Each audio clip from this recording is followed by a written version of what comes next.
वन्दितु शवशिते तुमचलमनोवङ्गयं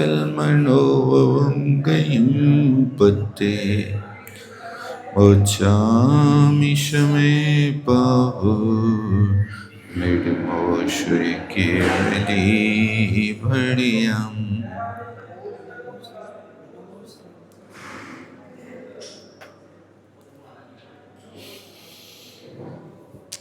यहाँ पर आचार्य महाराज कहते हैं, अज्ञानी जीव कर्म का भेदक ही होता है। जैसे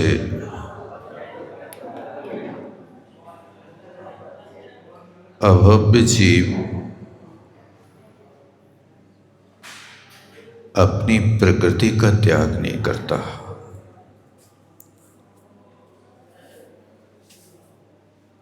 कितना भी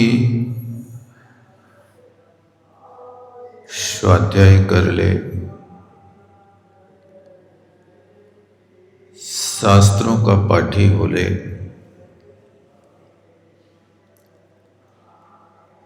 मात्र शब्द ज्ञान से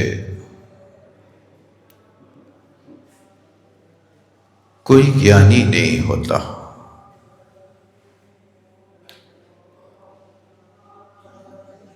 शब्द दूसरों को रिझाने के लिए भी अच्छे अच्छे शब्दों को लोग वस्त्रों की तरह पहनते रहते हैं।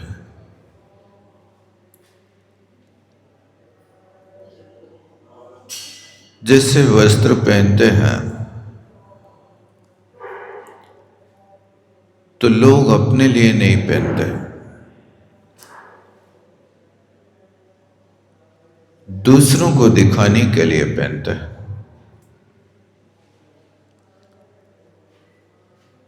अपने तन को ढकने के लिए तो व्यक्ति कैसे भी कपड़े पहन करके अपना गुजारा कर लेता।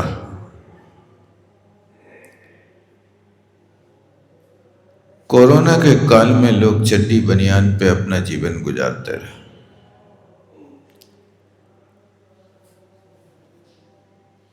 उनको नए अच्छे कपड़ों की जरूरत ही नहीं पड़ी।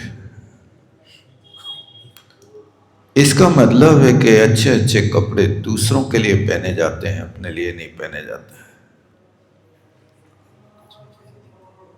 दूसरे कपड़े सिर्फ दूसरों को दिखाने के लिए होते हैं, और जो आपने पहने हैं उन कपड़ों को पहनने के बाद यदि कोई ये कह दे आज तो आप बिल्कुल ऐसे लग रहे हैं जैसे देवों का राजा इंद्र लगता,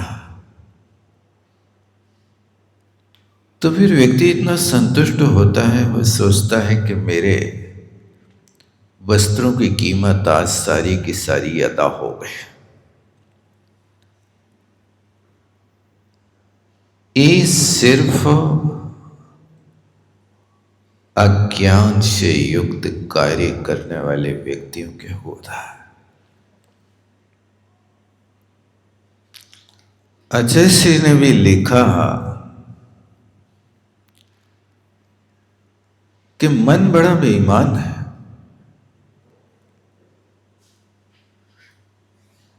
इसको बार बार अच्छे कामों पे लगाओ, लेकिन वो मन उस कुत्ते की भांति है कि जिस कुत्ते को तुम बांध के रखो, घुमाने ले जाओ, सोफा पे बैठा लो, लेकिन जैसे ही उसके गले से रस्सी छूटती है तो वो कचड़ा घर में बैठ करके ही अपने आप को सुखी मानता है। मन की दशा भी बस यही है, तुम कितना अच्छा अच्छा सुनाओ, कितना अच्छा अच्छा व्यवहार करो, लेकिन वो हमेशा खोटे कार्यों में ही लगेगा। इसलिए अजय सिंह ने एक बहुत प्यारा पद्य अनुवाद लिखा है। क्या हो गया समझ में मुझको न आता, क्यों बार बार वन बाहर दौड़े जाता, स्वाध्याय ध्यान करके मन को लगाता, परिश्वान सा मन सदा मल खोज लाता। अच्छे श्री भी आश्चर्य करता है, क्या हो गया समझ में मुझको न आता। ये कैसा चंचल बंदर है कि जिसको बांध के करके रखो फिर भी वो दौड़ता रहता, इस डाली से उस डाली पर हमेशा छलांगे लगाता रहता। आचार्य महाराज पूछ रहे, क्या हो गया समझ में मुझको न आता, क्यों बार बार मन बाहर दौड़ जाता। स्वाध्याय किया, ध्यान किया, पर स्वाध्याय ध्यान करने के बाद भी वो कुत्ते की भांति घूरे को ही खोज रहा है। स्वाध्याय ध्यान करने के बाद भी वो विषय भोग को ही झांकता रहता है। ये मन की कुटिल नीति है। इसलिए मन को ऐसा शिक्षित करो, ऐसा शिक्षित करो कि जैसे शिक्षित बंदर डमरू बजाते ही नाच दिखाने लगता है, लाठी पे चढ़ता, कभी कंधे पे चढ़ता है, कभी अच्छे अच्छे नृत्य करता है, तो वो शिक्षित बंदर ही डमरू की आवाज सुनकर के नाचने लगता है। इसी तरह मन को इतना ही शिक्षित करो कि उस शिक्षित मन को तत्व चर्चा रूप डमरू बाजे और श्रुत स्कंध पर नाचने लगे, वो मन ही शिक्षित मन होता है। अन्यथा तो बार बार मन बाहर दौड़ जाता, बार बार मन बाहर दौड़ जाता। उसको हमेशा पराई वस्तु अच्छी लगती है, अपनी वस्तु अच्छी नहीं लगती है।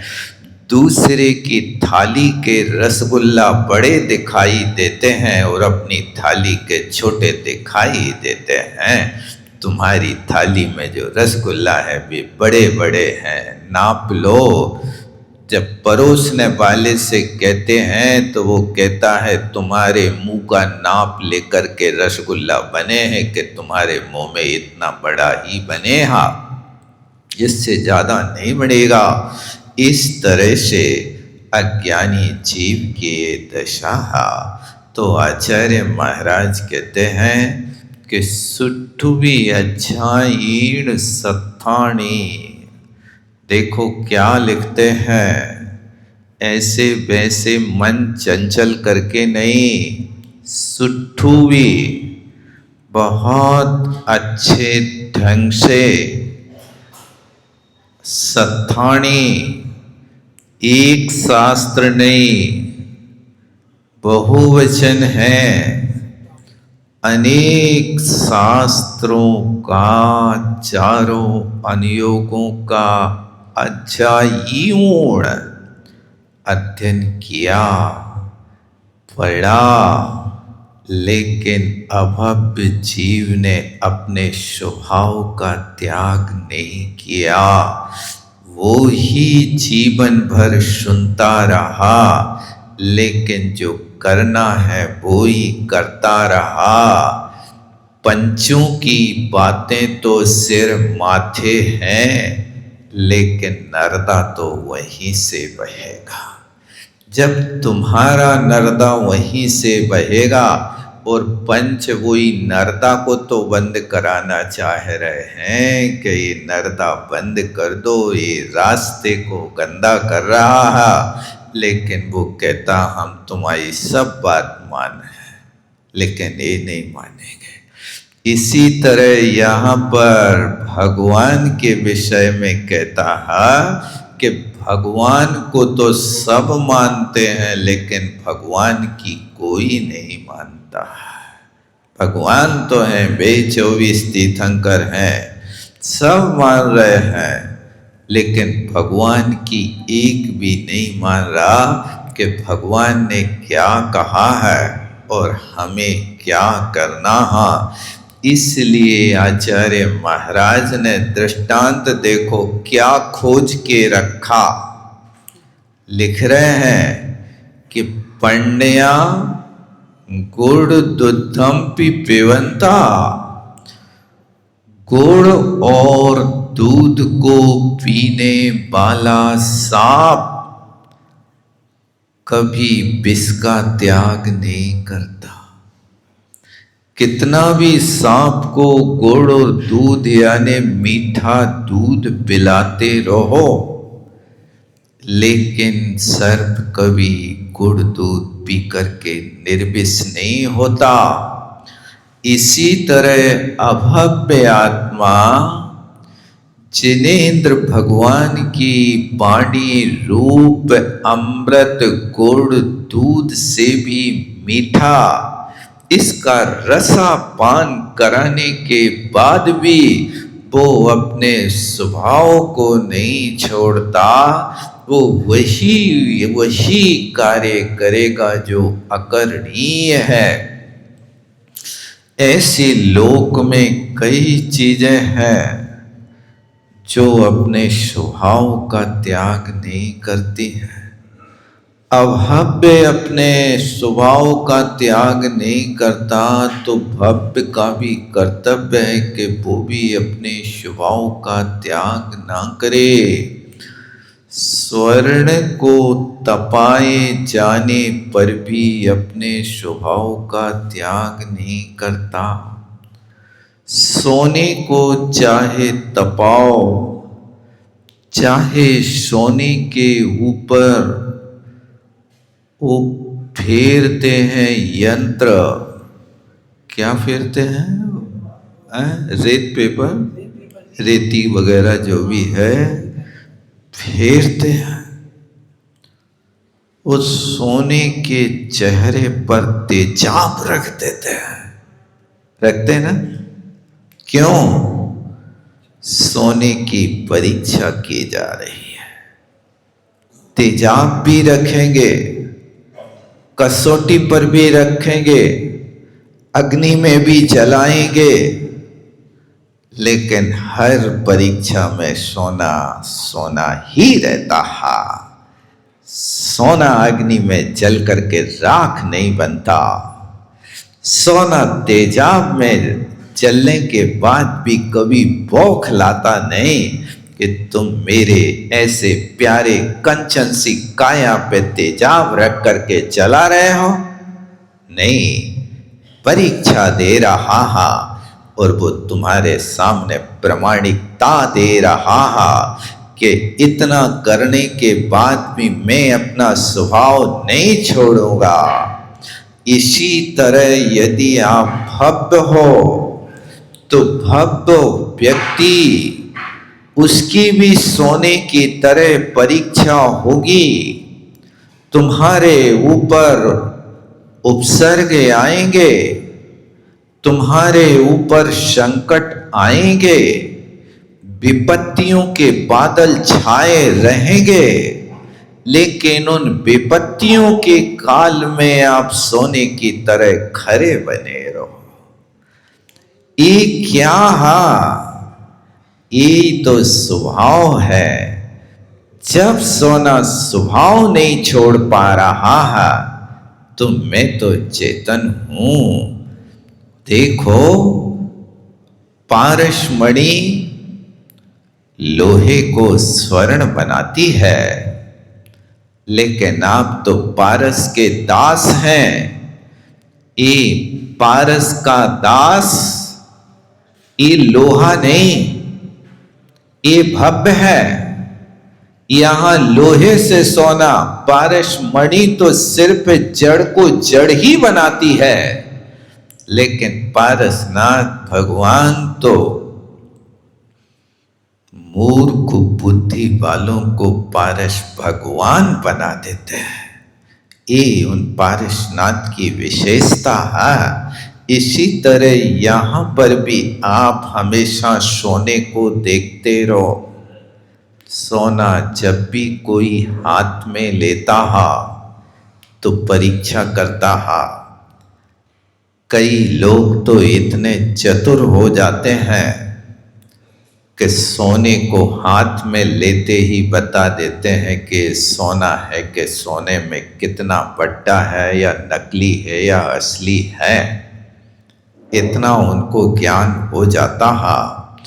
तो यहाँ पर जैसे सोने के तपाए जाने पर, तेजाब रखने पर, अथवा और भी कसौटी पर कसने पर सोना अपने स्वभाव को नहीं छोड़ता, इसी तरह अपने सामने भी चाहे रोग आ जाए, चाहे कसायों के निमित्त मिल जाए, चाहे और भी कितनी बड़ी विपत्ति आ जाए, उस विपत्ति में भी हमारे परिणाम निर्मल बने रहे, जो भव्य आत्मा होते हैं।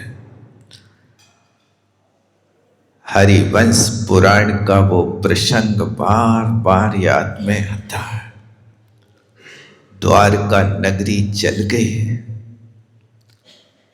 कृष्ण जी और बलदेव ने खूब पुरुषार्थ किया, सारी शक्ति लगा दी, सारी विद्याएं लगा दी। जब विद्याओं ने काम नहीं किया तो उस द्वारका की आग से निकलने के लिए स्वयं रथ में जुट गए।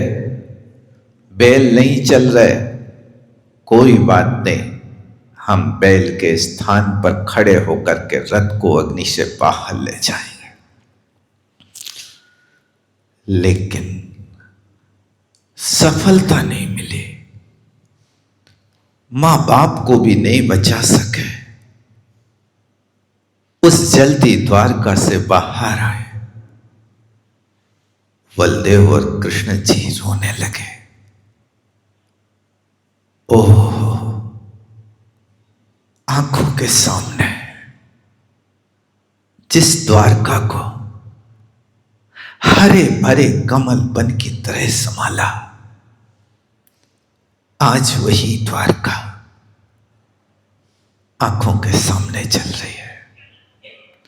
बहुत रोए, बहुत रोए, क्या करें, कुछ भी नहीं, बिल्कुल खाली हाथ, तन पे जो कपड़े थे वे भी झुलस गए थे। अब क्या होता, बड़ा मुश्किल है। कहां जाएं, क्या करें? कोई आमा किम कुर्मा हिरण शिशुरेवं बिलपति। एक नदी के किनारे पर हिरण का बच्चा खड़ा खड़ा रो रहा है। ओहो, उससे पूछा क्यों रो रहे हो? वो हिरण का बच्चा कहता, पुरा रेवा पारी गिरिरति तुरा रोह शिखरे, गिरौ सब्बे सब्बे तव दहन ज्वाला व्यतिकर, धनु पाणी पश्चात मृगयुषत को धावती वर्षम, कोयामा किम कुर्मा हिरण शिशुरेवम बिलपति। वो रेवा तट के किनारे पर हिरण का बच्चा खड़ा खड़ा रो रहा है, रो रहा है। उससे पूछा क्यों रो रहे हो? तो वो हिरण का बच्चा कहता, पुरा रेवा, हमारे सामने रेवा नदी है, जिस नदी को पार करना बहुत कठिन है। मेरी जंघा में बल नहीं है कि मैं छलांग लगा करके नदी के उस पार जा सकूं। मेरी भुजाओं में बल नहीं है कि मैं नदी को तैर के किनारा पा सकूं। पुरा रेवा पारे गिरो सब्बे सब्बे, क्या करूं? यदि दाईं ओर देखता हूं तो 150 हाथ ऊंचा पर्वत खड़ा है, और बाईं ओर देखता हूं तो 150 हाथ नीचे गड्ढा है। जैसे कश्मीर की यात्रा में जाते हैं ना, तो जम्मू के बाद 150 किलोमीटर का रास्ता ऐसा ही होता है।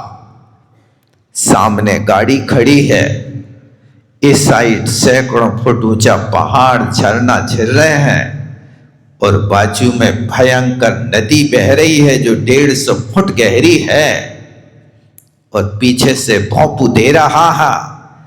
कोयामा किम कुर्मा, कहां जाए, क्या करें? तो हिरण का बच्चा कहता है, दाईं ओर देखता हूं तो विशाल पर्वत है, बाईं ओर देखूं तो विशाल गड्ढा है, पीछे की ओर देखूं तो सैकड़ों शिकारी मेरा पीछा कर रहे हैं। ऐसी दशा में मैं चारों दिशाओं से घिर चुका हूं। सामने रेवा नदी है, दक्षिण की ओर पहाड़ है, पश्चिम की ओर शिकारी है, और उत्तर की ओर विशाल नदी अगाध, जिसमें यदि चूक जाए तो कोई ठिकाना नहीं मिले। इसलिए मैं खड़ा खड़ा रो रहा हूं। कोयामा, कहां जाऊं, किसकी शरण में जाऊं, किम कुर्मा, क्या करूं? अन्यथा शरणम नास्ति, अब मेरे लिए कोई शरण नहीं बचा। अब मेरे प्राण पक्का है, अब मुझे रक्षा करना मुश्किल है, अब नहीं बच पाऊंगा। ये तो हिरण की दशा है, घेर लिया जाता। ये दशा बलभद्र और कृष्ण की है। सामने द्वारका जल रही है, हाथ में एक पाई नहीं है, मां बाप जल गए। कोयामा किम कुर्मा, क्या करूं, कहां जाऊं? रोते रोते बहुत लंबा काल व्यतीत हो गया, मूर्छा आ गई। बलभद्र कहते हैं, भैया चलो यहां से, चलो भैया। और भैया को लेकर के आगे बढ़ते हैं। एक भयानक भीम रौनक की अडवी में प्रवेश करते हैं। वहां जाकर के कृष्ण जी कहते हैं, भैया हमसे नहीं चला जाता, मैं नहीं चल सकता, बहुत भूख लगी है। बलदेव कहते हैं कहां से भोजन लाए? दृष्टि गई, हाथ में एक कड़ा बाकी है। भैया तुम बैठो, मैं इस कड़ा को बेच करके भोजन लाता हूं। और वे नगर में जाते हैं, उस कड़ा को बेचने के लिए एक दुकानदार को बताते हैं, भैया ये ले लो, मुझे भोजन की जरूरत है। वो दुकानदार पहचान गया कि तो बलदेव है, और वो बलदेव का दुश्मन था, और उस नगर का राजा भी बलदेव और कृष्ण के दुश्मन थे। उस व्यक्ति ने कड़ा तो नहीं खरीदा और राजा को खबर कर दी कि ये दुश्मन आ गए तुम्हारे, कहीं तुम्हारे राज्य पे धावा ना बोल दे। राजा ने चढ़ाई कर दी बलदेव के लिए। तो बलदेव यहाँ युद्ध कर रहे, कृष्ण जी के कानों में भी खबर पड़ी, तो भूखे प्यासे वे भी दौड़े युद्ध करने के लिए, और उनने वहां के बड़े बड़े पेड़ों को उखाड़ उखाड़ करके सामने वाले राजा को धराशायी किया।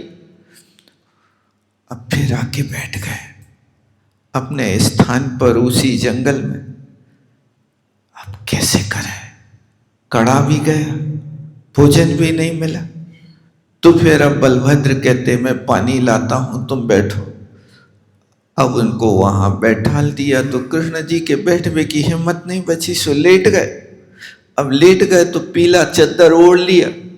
सो वो चद्दर भी इतना था भाई साहब के, उसमें सिर ढके तो पैर न ढके, पैर ढके तो सिर न ढके। इसीलिए वहीं से कहावत चल गई कि जितना चद्दर हो उतने पैर पसार लो। ये वहीं से कृष्ण जी के जीवन से कहावत चली है, क्योंकि अब उनको जब भी सिर ढकते थे तो पैर खुल जाते थे, तो सिर पे मक्खियां भिन भिन आती थी। सिर ढक लिया, पैर निकल गया, और पैर निकला तो महापुरुष के शरीर में शारीरिक लक्षण था कि उनके पैर में पद्म का चिन्ह था, जो बिल्कुल ऐसा चमकता था जैसे हिरण की आंख हो। और वहां से 12 वर्ष में शिकारी का वेश रख के उसी जंगल में जरत कुंवर रह रहे, जो कृष्ण जी के सगे बड़े भैया थे। तो नेमिनाथ के मुख से सुन लिया था कि जरत कुंवर के हाथ से कृष्ण की मौत होगी, सो हमें तो प्राणों से ज्यादा प्यारा भैया है अपना। मैं राजपाट घर परिवार छोड़ के चला जाऊंगा, लेकिन भैया को नहीं मरने दूंगा। सो वो जरत कुमार 12 बरस से तो जंगल में रह रहा, लेकिन कर्म देखो कैसे योग संयोग मिलाते हैं। 12 बरस बाद मौत वहीं लेके चली गई, और वहां वो देखता है दूर से जरत कुंवर के यहाँ तो ये कोई मृग बैठा है, उसकी आंख चमक रही है, और उसने पूरी शक्ति से कान तक धनुष को खींच करके और बाण छोड़ा। तो वहां पर जाकर के कृष्ण के उसी पद्म के स्थान पे लगा, तो लागत ही तीर उठ वीर पीर तरकस की, किन मारा बेरी बान आई इस पल में। जैसे ही तीर लगा तो हृदय बिल्कुल दहल गया। कौन से बेरी ने आकर के यहां पर मेरे को ये बाण मार दिया? चिल्लाते हैं कौन है?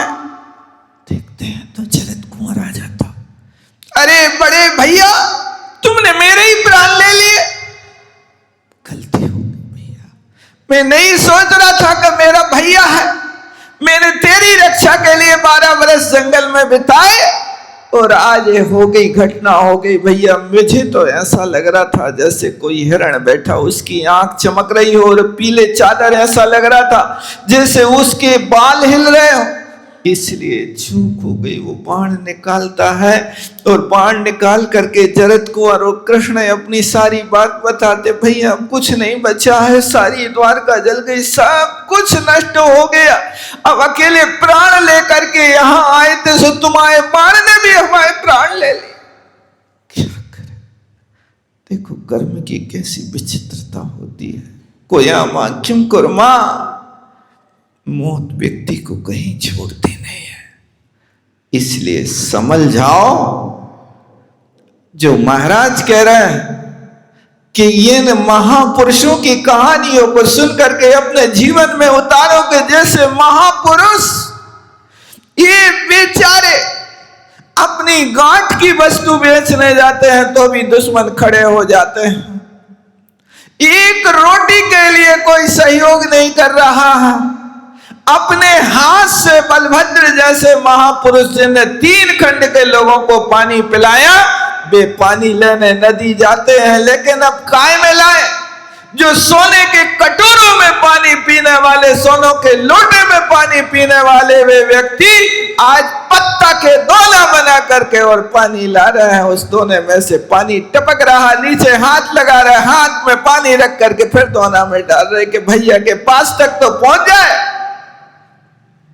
कर्म किसके साथ क्या क्या खिलवाड़ करता है, इसलिए कभी कर्मों पर भरोसा मत करना और अपनी प्रकृति को सुधार करके, भव्य का परिचय दे करके शास्त्रों का अध्ययन करना, लेकिन शास्त्रों के अध्ययन के साथ में अपनी बुद्धि को शास्त्र के अनुसार बनाना, अपनी बुद्धि के अनुसार शास्त्र नहीं बनाना।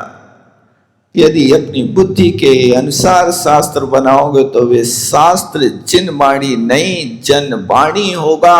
और हमारे यहाँ तो जिनवाणी पूज्य होती है, जनवाणी पूज्य नहीं होती है। जिनेंद्र भगवान के वचन पूज्य होते हैं। इसलिए इन सब चीजों को देख करके यदि हमारी बुरी आदतें हैं, उन बुरी आदतों को बदलने की कोशिश करो। अति निर्मल से निर्मल व्यवहार करो, अति निर्मल अपने परिणाम करो। सांप जब जमीन में चलता है तो जमीन में भले ही टेढ़ा मेढ़ा चलता रहे, लहरियां लेता रहे, लेकिन जब बिल में घुसता है तो बिल को सीधा ही घुसता है। इसी तरह जब तक तुम लोग व्यवहार में हो, भले ही सांप की तरह टेढ़े मेढ़े बने रहो, लेकिन जब अंदर में प्रवेश करो तो ये अपनी बात याद रखो कि ना पयडी मुयई मभब्बो, अभव्य अपनी प्रकृति का त्याग नहीं कर रहा। यदि आज हमारे सामने ये चैलेंज है कि यदि पुराने ढर्रे, पुरानी बातें, पुराने रंजसें, पुरानी कसाएं जो आप बरसों से अचार बना करके अपने अंदर रखे हो, उनको इसी वक्त ऐसे त्याग दो जैसे कोई बीड़ी पीने वाले को बैराग होता तो बीड़ी का कट्टा तोड़ मरोड़ के तत्काल फेंक देता है। नहीं फेंक देता? फेंके आप लोगों ने? क्या नहीं पिए ही नहीं। लेकिन जो पीते हो तो इसी तरह अंदर की जो बुराइयां हैं, संक्लेश है, यदि नहीं छोड़ोगे तो समझ लेना कि कुंद कुंद स्वामी तुम्हारे पास सील लगाएंगे कि तुम अभव्य हो बेटा। और यदि तुमने वो प्रकृति छोड़ दी तो हाँ, सोना धूल में ढक गया था, आज धूल हटाने वाला हमें संयोग मिल गया।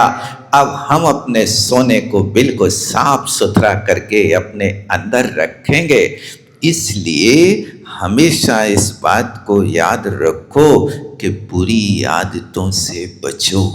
जो भी बुरी क्रियाएं आज तक करी हैं, हे भगवान मिच्छामि दुक्कडम, मिच्छामि दुक्कडम, मेरा पाप मिथ्या हो, अंतो अंतो डच्छमि पच्छता वेड वेयंतो।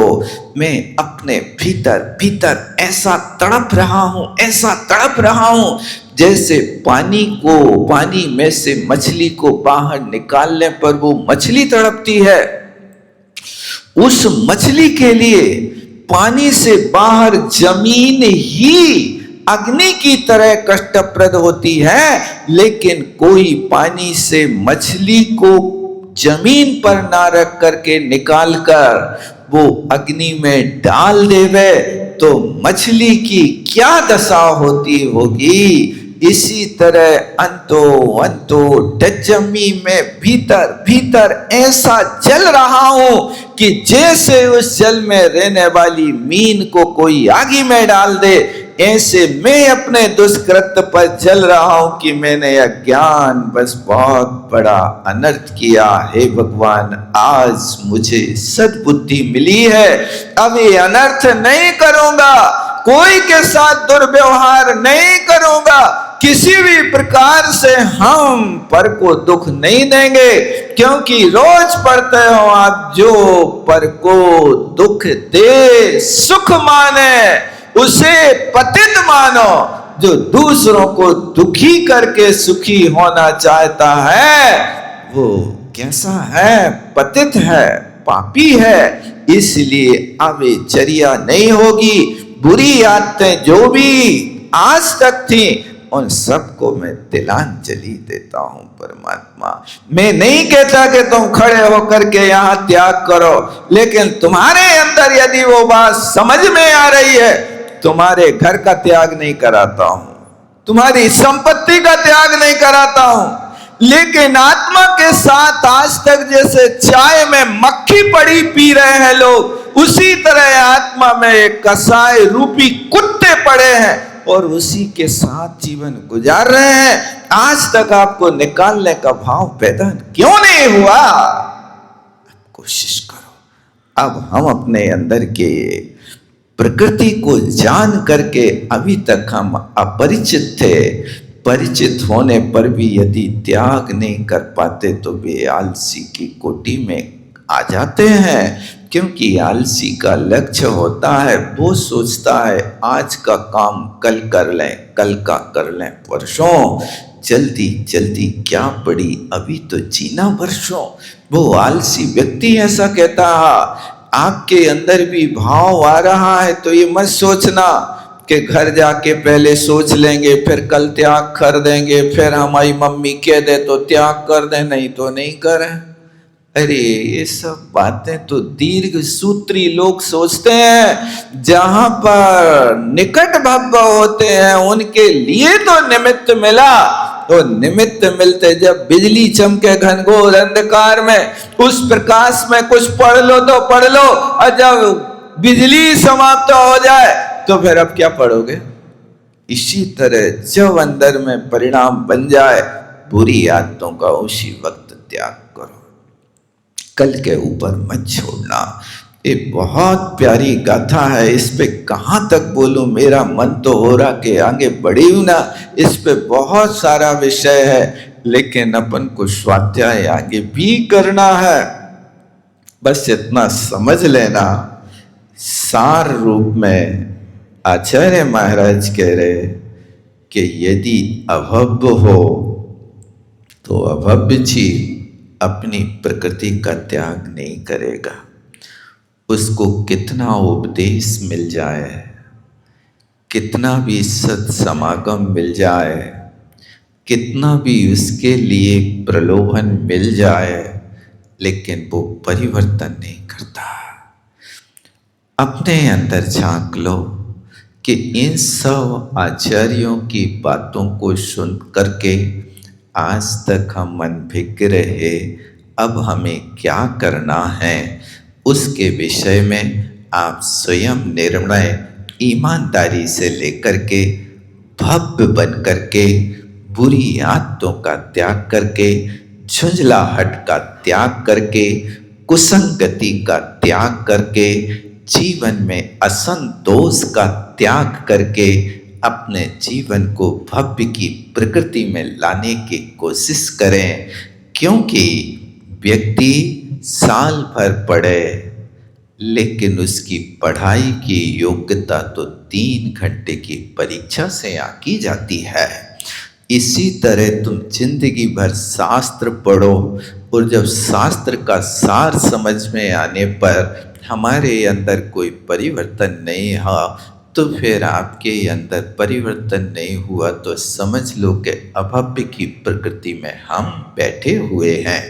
दृष्टांत भी महाराज अच्छा खोज के लाए कि गुड़ और दूध को पिलाने पर भी जैसे सांप निर्विष नहीं होता, इसी तरह अभव्य को उपदेश देने पर भी वो कभी भी भव्य नहीं होता। इस तरह ये गाथा का अर्थ है। अब आचार्य अमृतचंद स्वामी टीका लिखते हैं आत्मख्याति टीका में, यथा अत्र विष्ठरो विष्भावं स्वयमेव न मुंचति। माँ के ऊपर एक ही मात्रा चढ़ाना, या के ऊपर से हटा करके।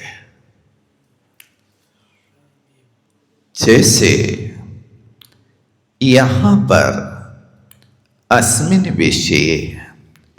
विषय मतलब सर्व विशुद्धि ज्ञानाधिकार विषय। इस सर्व विशुद्ध ज्ञान के अधिकार के विषय में जैसे विषधरो, विषधर माने सांप, विष भावम, विष के भाव को स्वयं नहीं छोड़ता। देखो आचार्य महाराज ने शब्द डाला बहुत अच्छा। सांप के पूरे शरीर में विष नहीं रहता भैया, सांप की एक दाढ़ में जहर होता है। दांत तो है उसके पास, लेकिन सब दांत जहरीले नहीं होते हैं, एक दांत जहरीला होता है। बिच्छू के डंक में जहर होता है, बिच्छू के मुख में जहर नहीं होता है।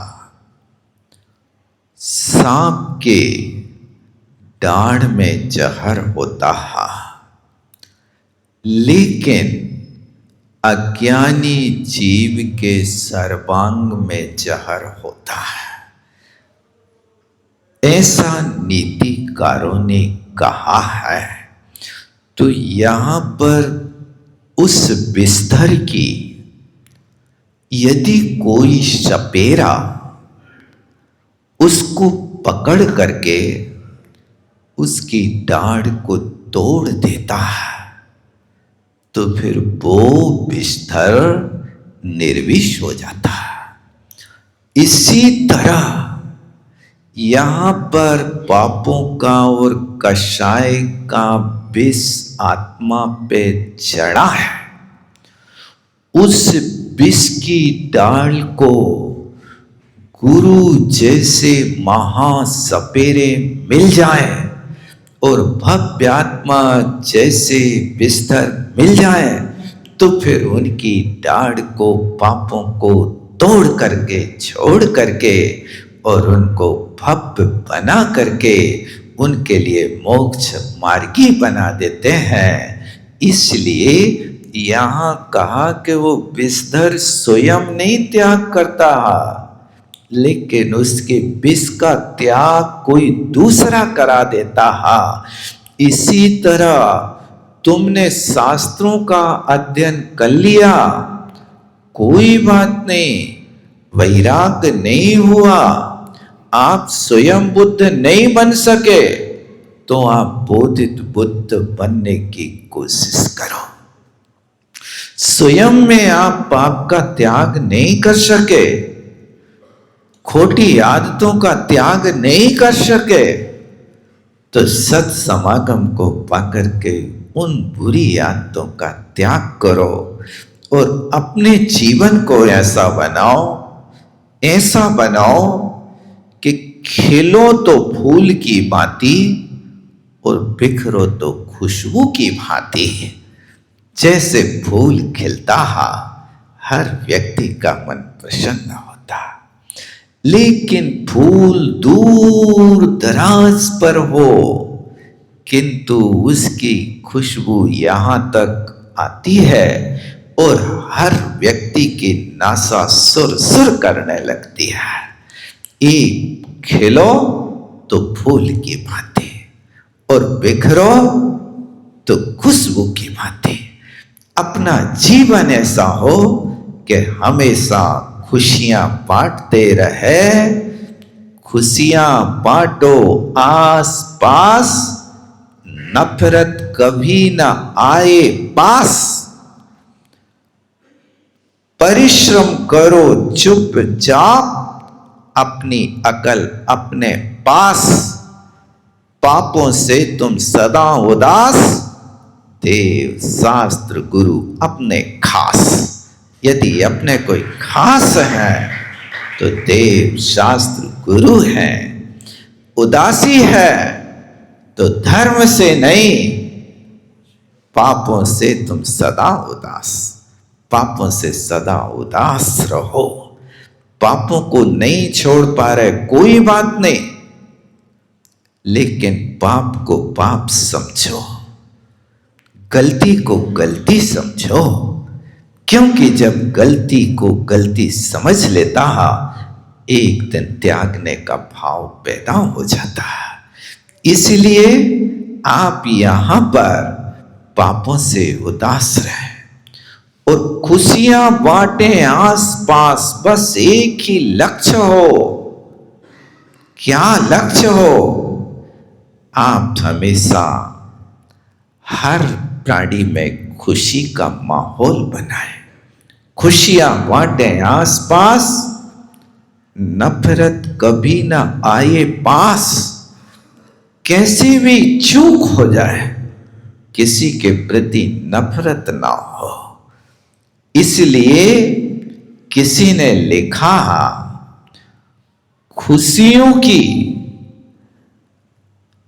खुशियों का अचार बनाओ और गम की चटनी बनाओ। गम की चटनी, जैसे चटनी बनाते ना आप लोग आम अमरूद की, तो चटनी कितने दिन चलाते हो? कितने दिन खाते हैं? एक दिन। और अचार कितने दिन का खाते हैं? 1 साल का। देखो सब चुप हो गए, कोई नहीं कैसे कह रहा। पता ना ऐसे। अब अभी आम आए थे, अब जब तक आम नहीं आएंगे तब तक तो चलाना पड़ेगा, गुजारा तो करनी पड़ेगा ना। तो ऐसा करो कि आप अचार और चटनी बनाओ, तो खुशियों का अचार बनाओ ताकि सालों साल चले, और गम की चटनी बनाओ ताकि एक दिन चले। माने यदि कोई गम हो जाए, नोक झोंक हो जाए, कोई से लड़ाई झगड़ा हो जाए, तो चटनी बनाओ। कौन की? आदमी की। उस झगड़ा की चटनी बनाओ, तत्काल जाओ, भाई साहब क्षमा कर देना, उद्वेग में आकर के मैंने आपका अपमान कर दिया, आप मुझे क्षमा कर दो। एक तो लड़ाई नहीं करना, और लोग कहते हैं हम तो भगवान की परंपरा चला रहे हैं। युग के आदि में भरत और बाहुबली लड़े थे, तो वो परंपरा आज तक हम निर्वाह कर रहे हैं। बहुत अच्छा, परंपरा निर्वाह करते रहना बेटा, लेकिन झगड़ा का फल क्या हुआ था बता देना। ये भी बाहुबली भरत लड़े थे, बाहुबली ने दीक्षा ले ली थी, लौट के घर नहीं आए थे। तुम भी भैया भैया लड़ना है, भगवान की परंपरा निर्वाह करना तो लड़ लेना, लेकिन लड़ने के बाद तुम बाहुबली की तरह दीक्षा ले लेना। आचार्य समय सागर जी के चरणों में जाके समर्पण कर देना कि अब हमारे लिए दीक्षा दे दो, हम लड़के आ गए। इसलिए आचार्य श्री कहते थे लड़के, इसलिए उनको कहते हैं कि जो लड़के आके दीक्षा ले लें उनका नाम लड़का होता है। तो तुम यदि वो करना चाहते हो तो लड़ो, लेकिन एक दीक्षा ले लेगा तो भरत चरणों में आकर के झुकेगा, महाराज क्षमा कर दो। देखा क्या नहीं देखा? ऐसी लड़ाई करो, दीक्षा ले लो, और फिर बाद में बड़ा भैया आए, भैया मुझे क्षमा कर दो, तुम तो निश्चल हो करके केवल ज्ञानी बन जाओ। ऐसा कर सकते हो? ऐसा कर सकते हो तो आदर्श बनाना, नहीं कर सकते हो तो फिर लड़ाई छोड़ देना। यहाँ पर एक कहा स्वयमेव न मुंचति, वो स्वयं त्याग नहीं करता है, लेकिन विष भाव मोचन समर्थ। सा शर्करा क्षीर पानाच न मुंचति। क्या कहें भैया, विषय भाव को मोचन में समर्थ, त्याग करने में समर्थ। वो शर्करा और क्षीर, पानाच यानी शक्कर और दूध का पान करने पर भी ना मुंचति, वो अपनी प्रकृति का त्याग नहीं करता है। इसी तरह तथा किल, उस प्रकार अभव्य जीव भी प्रकृति स्वभावम स्वयमेव न मुंचति, वो अभव्य अपनी प्रकृति के स्वभाव का स्वयं त्याग नहीं करता। प्रकृति स्वभाव मोचन समर्थ द्रव्य श्रुत ज्ञानाच न मुंचति। देखो, उस प्रकृति के त्याग कराने में उसने द्रव्य श्रुत तो पढ़ा, और इतना द्रव्य श्रुत पढ़ लिया कि 11 अंग 9 पूर्व का पाठी हो गया। लेकिन इतने द्रव्य श्रुत को पढ़ने के बाद भी अपने निज पर का विवेक नहीं रहा, दूसरों के सामने पांडित्य ठोकता रहा, लेकिन अपना हित नहीं कर सका। यथा खरस चंदन भारवाही भारस्य वित्ता नतु चंदनस्य, गधा के ऊपर भार लाद दो, अब उस गधा को तो भार दृष्टि गोचर हो रहा, वो ये नहीं समझ रहा गधा कि हम चंदन ढो रहे कि गधा की लीद ढो रहे हैं, बस भार है भार है। वो यदि विवेक कर ले के उसकी छाती पे चंदन लदा है, तो वो आनंद से जब तक चंदन रहेगा तब तक चंदन की खुशबू में आनंद तो ले सकता है ना। इसी तरह यहाँ पर भी व्यक्ति शास्त्र का पाठी तो है, और शास्त्र पढ़ करके दूसरों को ऐसी ऐसी बातें सुना देते हैं कि वो सुन के सामने वालों भले बैरागी हो जाए, लेकिन हमारे पास हमारा ज्ञान तो बस वो ही है, पंचों की बातें सिर माथे मन नरदा तो वहीं से हम कहेंगे पंडित जी बन करके कि भैया तुम भटा ने खाइयो, लेकिन हमारी थाली में भटा ने हुई है तो रोटी ने खाई जे। ऐसा उपदेश तो दिया लेकिन कल्याण नहीं किया। इस तरह यहाँ द्रव्य श्रुत देखो कितना लिख रहे हैं, द्रव्य श्रुत के ज्ञान से अपनी प्रकृति का त्याग नहीं कर सकता। नित्यमेव भाव श्रुत ज्ञान लक्षण शुद्धात्म ज्ञान अभावेने अज्ञानित्वात्, क्योंकि भाव श्रुत से तो रिक्त है, भाव श्रुत उसके पास उत्पन्न हुआ ही नहीं। इसलिए जिसके पास भाव श्रुत नहीं है वो व्यक्ति शुद्ध आत्मा के ज्ञान के अभाव से अज्ञानी ही है। अतो नियमिते, इसलिए सार ये निकला कि अज्ञानी जीव अपने प्रकृति के स्वभाव में स्थित रहता हुआ कर्मों का भेदक है। वो अज्ञानी जीव कभी इन कर्मों का त्याग नहीं कर सकता। इसलिए अज्ञानी से यदि तुम ज्ञानी बनना चाहते हो तो इन प्रकृति के स्वभाव को समझ करके क्या ये है क्या उपादेय है, ग्रहण करने योग्य वस्तु को ग्रहण कर लो, त्याग करने योग्य वस्तु का त्याग कर लो, तब तो हमारा जीवन सार्थक है।